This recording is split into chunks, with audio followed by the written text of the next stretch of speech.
Hey everyone, today I'm playing Yamato Fuji, a 1487 player, and immediately they jump into a type of opening which I'm notoriously bad at. I played d4, they respond with f5, I believe it's called a Dutch, and what I know is the typical idea will be to play c4, get my knight to f3, fianchetto my light squared bishop on the g2 square, and that's about the extent of the knowledge which I know. I also know that you may try to get your rook over to e1 and eventually get this e4 break-in. But other than that, I'm not super familiar with how to play these types of openings. So let's see how black responds, or let's see how black plays rather. So they're trying to go for a quick break with c5, hitting it obviously my d4 pawn, but I think I'll opt to continue developing.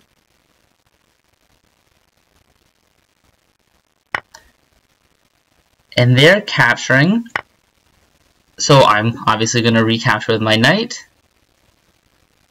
And let's see how the position plays out.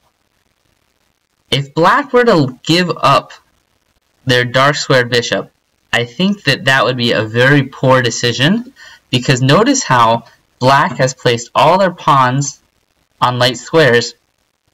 And so if you give up the dark squared bishop, all these are kind of now weaknesses. And even that's been weakened by this move e6. So you see there's all these weak dark squares which I can then try to exploit.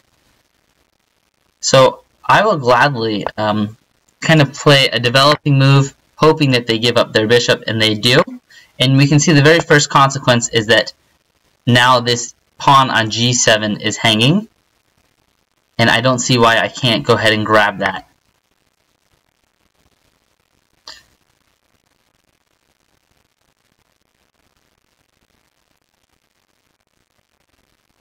So I think maybe a reasonable move for black now would be to play queen f6 and kind of obliging me to trade, and after I captured, the knight would then recapture.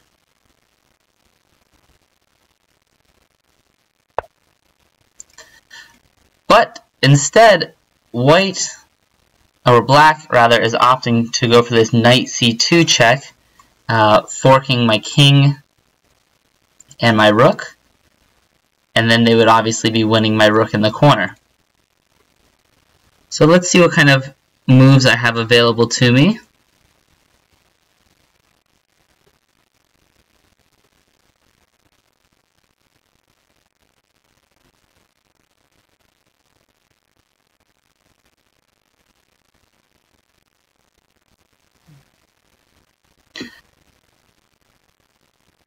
I think I'm just going to let them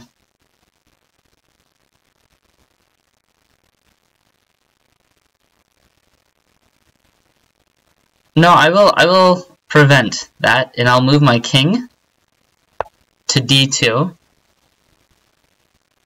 because if this goes to an endgame and they play queen f6 like I was saying they may do, then my king is already centralized, and therefore I'll have a slight pull in the endgame that ensues.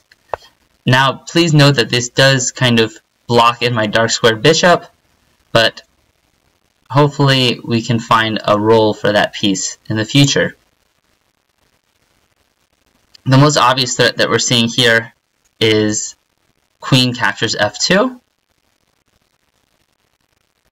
And how can we parry that?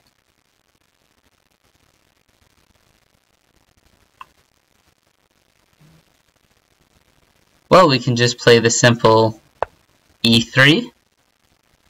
So I think one of the potential, perhaps flaws in my style of play, is that I'm a bit passive, potentially. And so that will cause me to get into these worse positions instead of playing very aggressively. So for example, it would be very bad now if I played king e1, because after knight c2, that would be checkmate. So now I'm kind of forced into running with my king. However, that does come with a discovery on their queen. I don't think that white has any more checks at their disposal, because my knight is guarding the e4 square and the d5 square.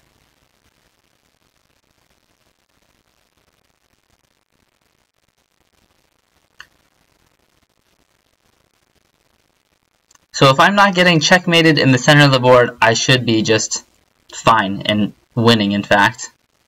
However, black certainly has a lot of activity currently.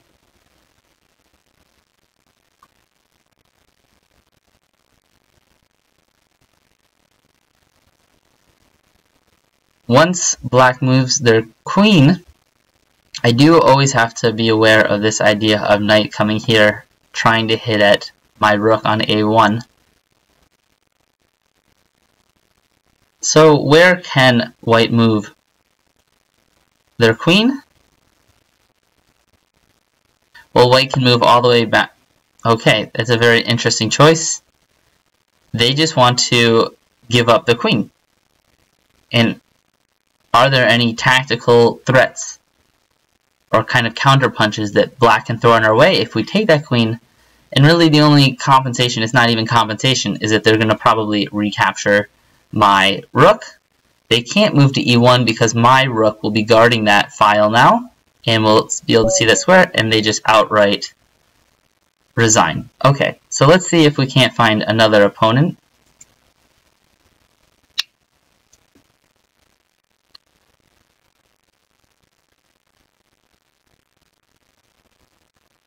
But yeah, it's pretty interesting playing these low-rated players, because I find that when I even get into these maybe openings or defenses that I don't care for or I feel I don't know, usually when I just make kind of sensible moves, developing moves, I will turn out to be alright. And I think that's because maybe in the beginning, these newer players are a bit overly ambitious to get an attack started, and they don't appreciate the value of first getting your pieces out, making your king a little bit safer, and then launching an attack. So let's go with d4, and let's see how black wants to respond. So d4, d5, I'll play c4. Okay, and I believe this is called the Albin counter gambit. And I believe what you're supposed to do is take the e-pawn. They're going to push d4. Alright, they don't push d4. So now the question is, well, why do they typically play d4? And why is the capture on c4 a not so great idea? And the most immediate answer I can see is that I will now be winning the pawn by giving a check on a4, and then whatever move they decide, either bishop here, knight here, or even queen here, let's say, I'm just going to slide my queen over and capture that pawn afterwards. Now let's see if there's compensation. That's always the question you have to ask yourself, if there's compensation for the pawn. And maybe they'll get some activity. Certainly they're going to develop one of their pieces in the meantime. Exactly, so maybe this is all prep. They're all booked up. They know what they're doing here, and I've just walked into some form of a trap. So my first idea would be to go here. However, that would probably just be a bad idea after black plays bishop to c6. And then they're guarding this knight, the rook on the a8 square, and they're also going to be hitting at my queen. So I won't do that, and instead I will play probably a retreating move just to queen c2. And it's very possible that they'll get this pawn back. So they'll get their pawn back by capturing my e-pawn. And the question is, can we make that a little bit challenging for them? So there might be moves kind of like queen e7, Okay, or they're just going to outright try and get that pawn. So I think their idea here is that if I bring my knight out, they'll just pin, or not pin, but rather attack my knight, and then they'll capture my knight, and they'll get this pawn back.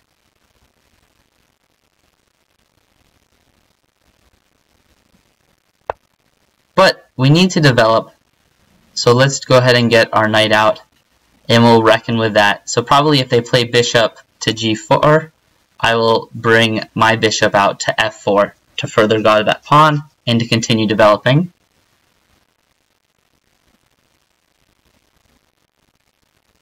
Additionally, if I can get my bishop out to f4, I might also bring my knight bd2 to protect. So they're choosing not to do that, but instead they're saying, Brad, have some free material, because this just leaves the knight en prise.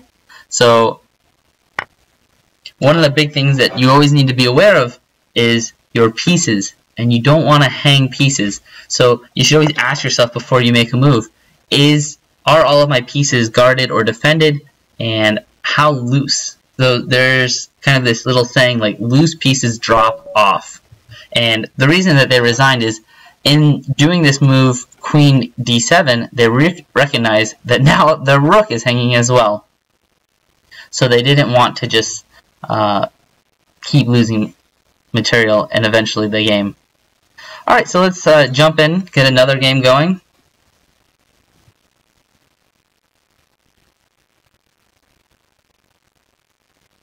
So there are these kind of four aspects of chess that we often consider. There's kind of time, space, material, and I think it's king safety. And these are the four important aspects of chess that we want to concern ourselves with, because obviously time is important. If you can develop while making your opponent have to respond to your threats, that's great. Material is what helps you win the game, especially as you go towards the end game. Space, if you have more space, your pieces can move about more freely, and therefore you have an advantage. And if you have space, you want to avoid exchanging pieces because that just frees your opponent's position. And then king safety is important. And also another one we might consider as being the initiative. Who's kind of calling the shots, who's responding. So right now, white's playing a very aggressive approach. They're just trying to attack my pieces, and they're just trying to outright win material. However, they're moving their pieces a bit much in the opening phase. So again, as you may have seen in my previous videos, I want to get my bishop outside the pawn chain because what's coming next is pawn e6. They might play now bishop f4 with the idea of kind of x-raying my queen, but they chose not to. If they do play, let's say bishop f4, I'll probably just play bishop d6 in response to that, and then we'll likely have a few exchanges take place.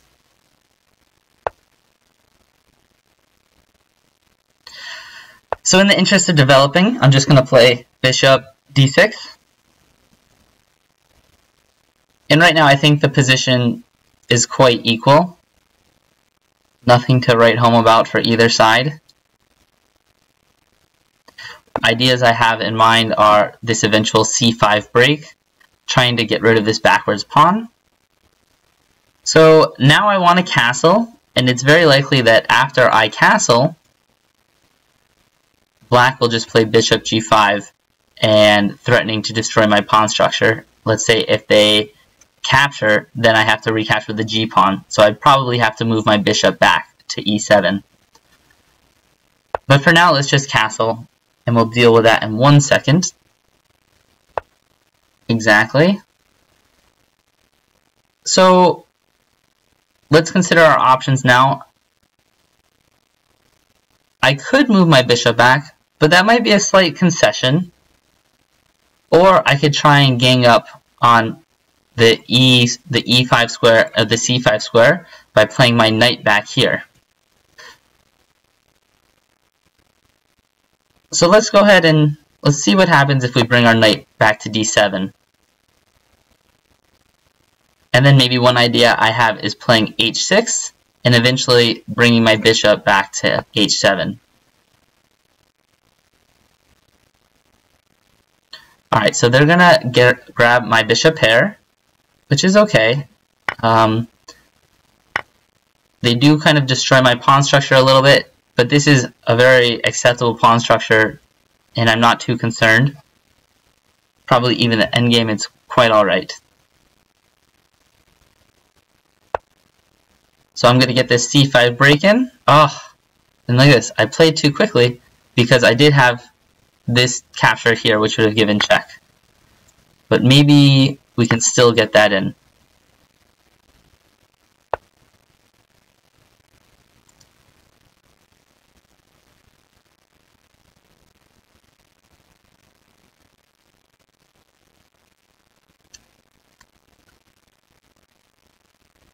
So it seems we're going to have to abandon our idea, which is slightly frustrating and certainly a misstep on my part. I'm thinking if I can just play this bishop captures h2 check, king h1, and then say move my queen now to a square either like e5 or let's say b8. And actually that works, because if I move my queen back to b8 afterwards, I am hitting at this knight. So if they want to try and trap my pawn after, let's say, g2 or g3, my apologies, I can just recapture their knight.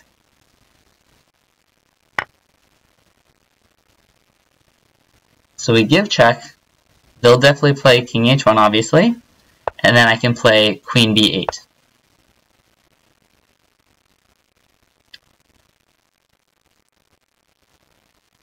And this only works tactically because I'm hitting at the knight that's on the b5 square.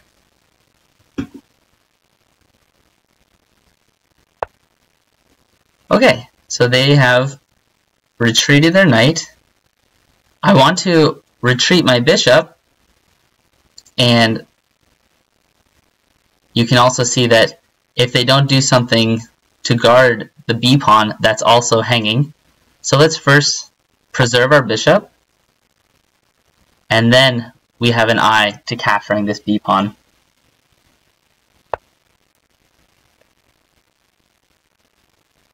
Alright, so if they're willing to give us the b pawn, I'm willing to take it.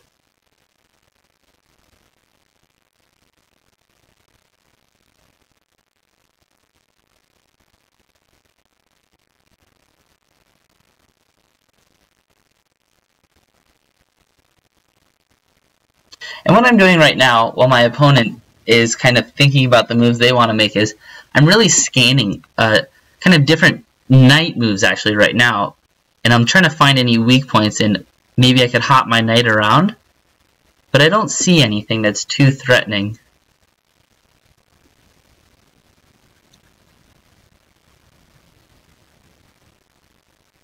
So I'll just continue to develop. And I want to kind of start to target this c pawn.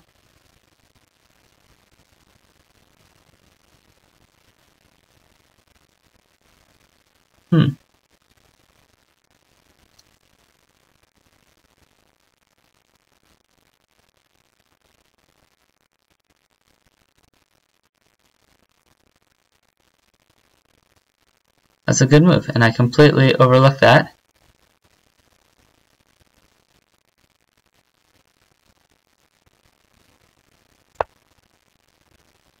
And I promptly followed it up with a bad move. After bishop g3, I'm now just losing material. Shame on me.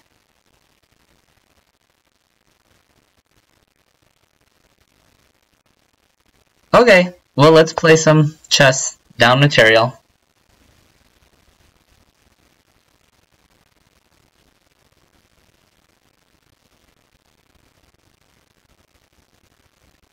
they'll get my bishop, but I'm going to swing over and capture this pawn. And I do have a lot of pawns, so the position should still be fine for me. Probably they'll bring rook over now.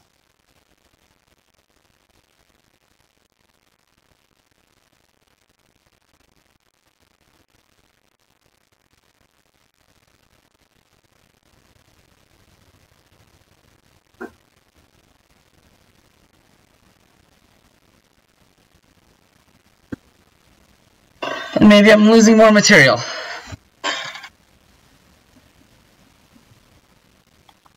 So let's see. Rook c1, queen, so rook c1, queen b5.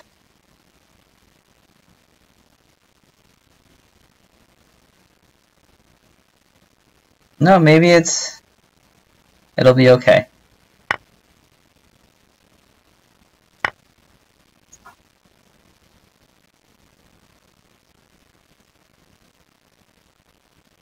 So I have all my pawns, or the majority of my pawns, on light squares. So what I'm interested in is in controlling the dark squares.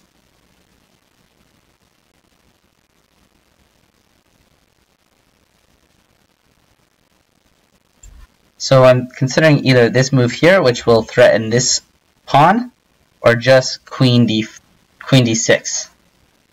So let's consider the differences between them.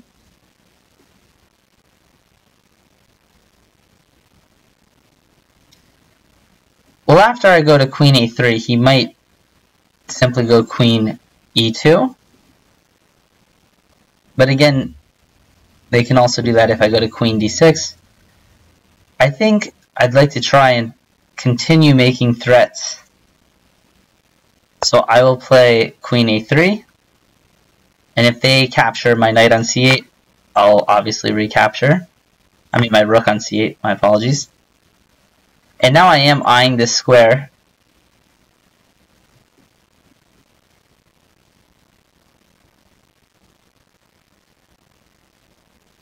So we're entering upon an endgame where I'm down, let's see, I'm down a piece, but what do I get in exchange? I have 3 pawns for the piece.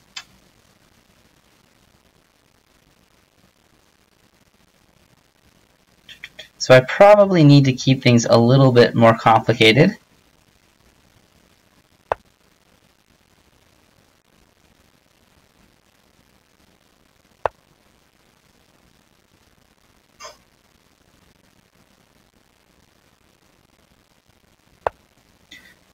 And I'm just pushing my pawn up for the eventual endgame. It'll help me with my chances. And I need to get my pawns kind of moving.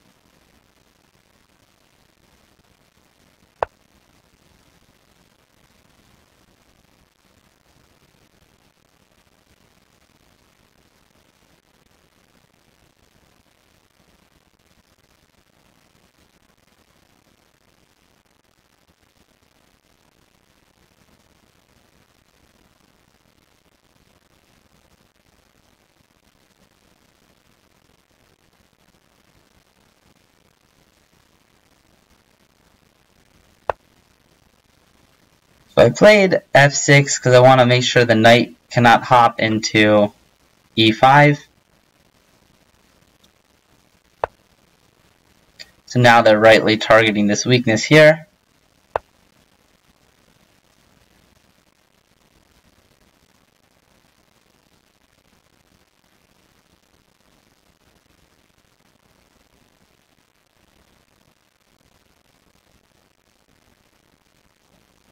They might just go knight here next.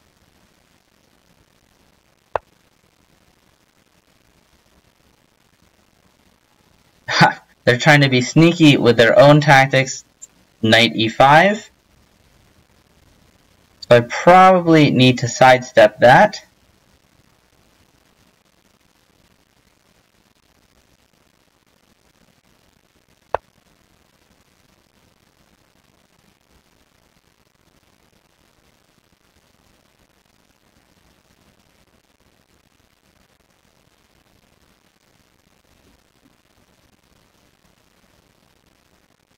One idea I have is rook to c3, kind of pinning the knight to the queen, and then maybe pushing my pawns.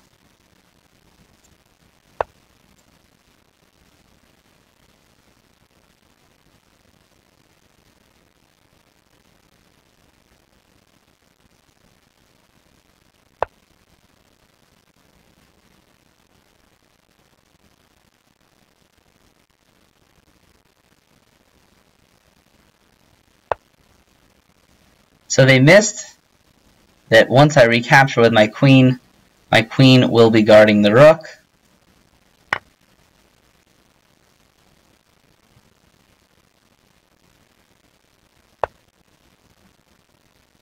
And now it should be just mopping everything up.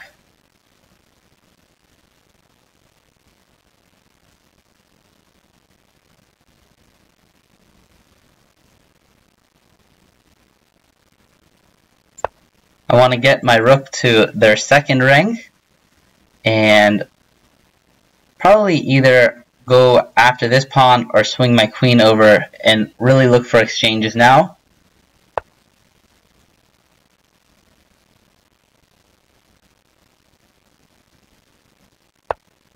So I'll give check once the king moves over.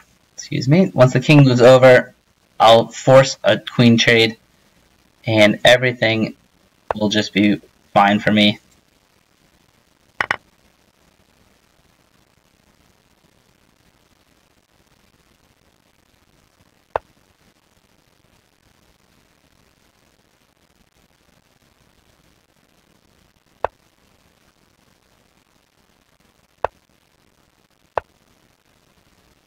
I'm going to just try and start walking my pawns up the board, probably even centralize my king further, getting it to d5. And really kill any counterplay that white might try to achieve.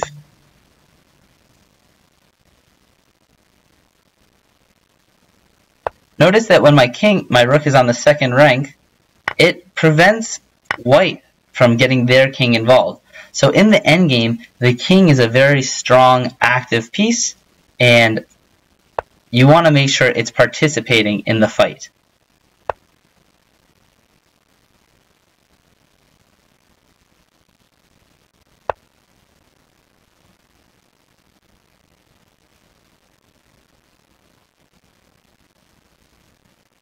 So let's see how white responds.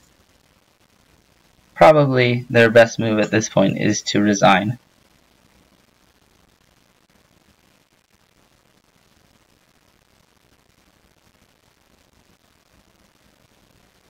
Okay. Player has left the game. I don't know how long that's been there. But I felt that white was doing very good and they were holding equality.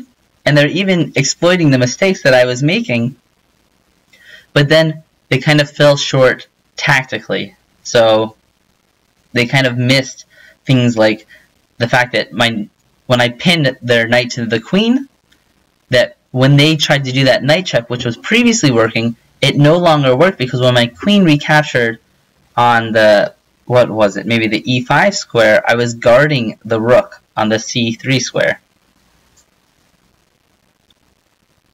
Alright, it looks like they're just going to time down.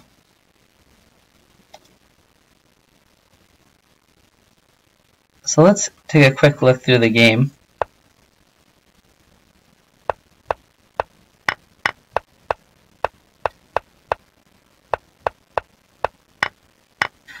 Yeah, at this point here, everything is strictly equal. And maybe one thing I could have done, instead of castling, maybe it would have been better for me to have played h6 first with the idea of getting my bishop to h7 and then castling. So as I played it, I wasn't able to, I guess, secure my knight's position, and I had to go into this kind of knight maneuver endeavor, and then I lost my bishop. So we can see that had I just, at this point here, played h6, I would have prevented bishop g5, And I would have also prevented the loss of my bishop after, let's say, here, had I played h6 already, I can just move my bishop back to h7.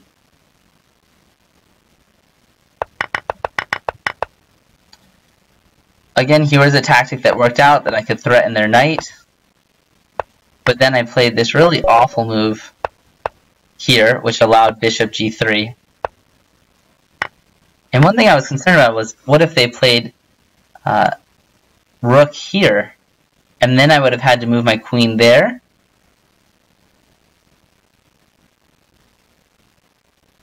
And it would have been interesting if they could have ratcheted up the pressure even further somehow.